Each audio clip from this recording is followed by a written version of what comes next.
बहराइच में कांग्रेस कमेटी की ओर से मनरेगा बचाओ अभियान को लेकर प्रेस वार्ता का आयोजन किया गया। ये प्रेस वार्ता शहर के कोतवाली नगर स्थित कांग्रेस भवन में संपन्न हुई, जहां पार्टी नेताओं ने केंद्र और राज्य सरकार की नीतियों पर तीखा हमला बोला।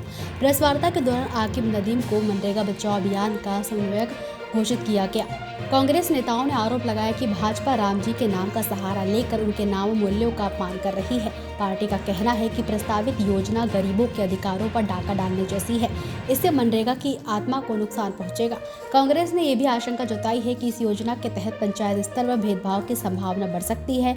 पार्टी नेताओं ने स्पष्ट किया है कि वे पंचायत स्तर तक जाकर लोगों को इस मुद्दे पर जागरूक करेंगे और मनरेगा के अधिकारों की रक्षा के लिए आंदोलन तेज किया जाएगा। जैसा कि आप सब लोग जानते हैं कि भारत सरकार ने, हम लोग सभी जानते हैं कि केंद्र सरकार नरेंद्र मोदी जो हमारे माननीय प्रधानमंत्री जी हैं, उन्होंने आज फिर से ये साबित कर दिया है कि गरीब, शोषित और वंचित विरोधी वो सरकार है। और उन्होंने जिस तरीके से गरीब और शोषितों पर सर्जिकल स्ट्राइक की है, उसकी कांग्रेस पार्टी निंदा करती है, उसकी भर्त्सना करती है और उसकी जितनी भी उसकी कड़े लफ्जों में विरोध जता पाए उसकी हम लोग जो है विरोध करते हैं। उसी क्रम में एक एक्ट मनरेगा बनाया गया था जो 2005 में कानून बना। अभी भारत सरकार एक वीबी ग्राम करके एक उन्होंने पॉलिसी बनाई है, जिसका भी हम लोग सही से नाम भी नहीं ले पा रहे हैं कि वो वीबी जी राम जी है क्या। मैं आपके माध्यम से सबको बताना चाहता हूं कि वीबी ग्राम जी विकसित भारत ग्राम रोजगार आजीविका मिशन, वीबी सीधा सीधा नाम है। इसके साथ इन्होंने जो मर्यादा पुरुषोत्तम श्री नाम का नाम जोड़ा है, ये सरासर भगवान राम की जो है वो उनको डिग्रेड किया है, उनकी ये शान में गुस्ताखी मैं कहूँगा। क्योंकि अगर मर्यादा पुरुषोत्तम श्री नाम का अगर आप किसी चीज़ के लिए नाम ले रहे हो तो उसका कोई शॉर्ट फॉर्म, उसका कोई स्टैंड फॉर नहीं होना चाहिए। वो as it is Shri Ram ji को वो डेडिकेटेड होनी चाहिए। वीबी राम जी का, जैसे हम लोग जानते हैं कि वीबी राम जी का मतलब विकसित भारत ग्राम रोजगार आजीविका मिशन, उसको इस नाम से सिर्फ इसलिए जोड़ा गया है ताकि लोगों का जो ध्यान है, जो गरीब मजदूर और जो आम लोगों का ध्यान है, और मीडिया ये डाइवर्ट कर सके कि देखिए हमने गांधी जी के नाम को श्री राम जी से रिप्लेस कर दिया। इससे ज़्यादा कुतर्क, इससे ज़्यादा खराब स्कीम कोई हो नहीं सकती। और मनरेगा के बारे में जो हमारे ज़्यादातर लोग हैं वो नहीं जानते हैं। मनरेगा एक कानून है और वीबी ग्राम एक जो है पॉलिसी है जो पंचायती राज अधिनियम के अंदर आती है। और मनरेगा कानून एक कानून है जो एक्ट ऑफ पार्लियामेंट है। मनरेगा जो 100 दिनों की आपको गारंटी देता है, वीबी ग्राम एक पॉलिसी है। जैसे स्वच्छ भारत अभियान, जैसे गंगा नमामि गंगे परियोजना, वैसे ही वीबी ग्राम भी सिर्फ एक योजना है। इसे जब चाहे सरकार उसको फंड दे, उसको फंड या ना दे, लेकिन मनरेगा के जरिए कांग्रेस सरकार ने हर हाउस होल्ड को 100 दिनों की रोजगार की गारंटी दी थी, जिसके माध्यम से हम 20 करोड़ लोगों को गरीबी से निकाल करके और उनको बेहतर लाइफस्टाइल की तरफ लेकर के आए। आज 80 करोड़ लोगों को हम लोग जो है आपको पीडीएस के माध्यम से आप जो है गल्ला दे रहे हैं। तो आप क्या करना साबित करना चाहते हैं?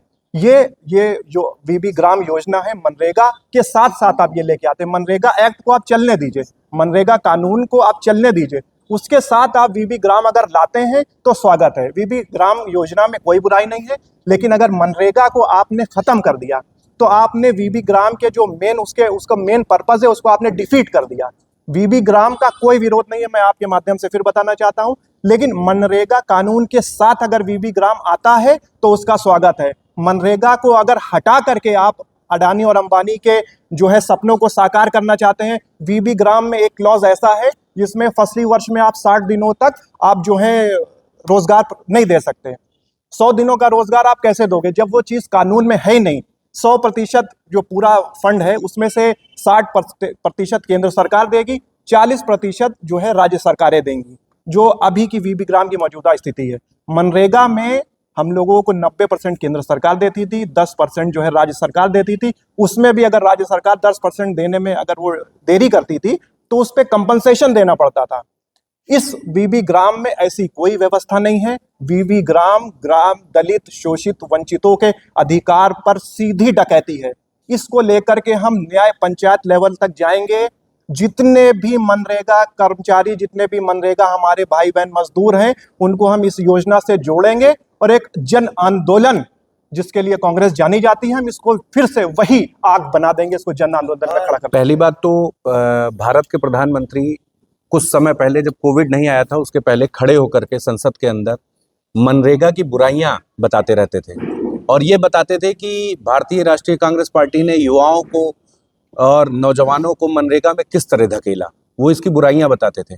लेकिन जब कोरोना काल आया तो उसी मनरेगा के अकाउंट से किसानों को सबसे ज़्यादा लाभ, जितने भी मजदूर थे उनको सबसे ज़्यादा लाभ उन्हीं अकाउंटों से मिला। और फिर उन्होंने सदन के अंदर ये बात बताई कि हाँ, मनरेगा, उन्होंने माना कि मनरेगा एक ऐसा विषय था कि जो सही था, उन्होंने संसद के अंदर गलत बोला।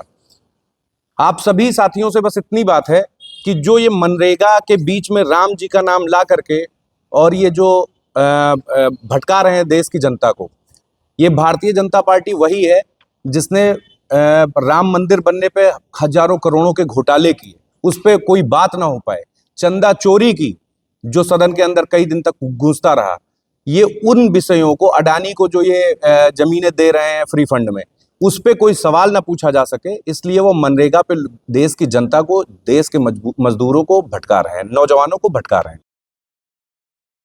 राजनीति हो या क्रिकेट, देश विदेश की ब्रेकिंग हो या आपके मोहल्ले की बड़ी खबर, सब मिलेगा एक ही ऐप में, सबसे तेज और भरोसेमंद। अभी डाउनलोड करें दैनिक भास्कर डिजिटल।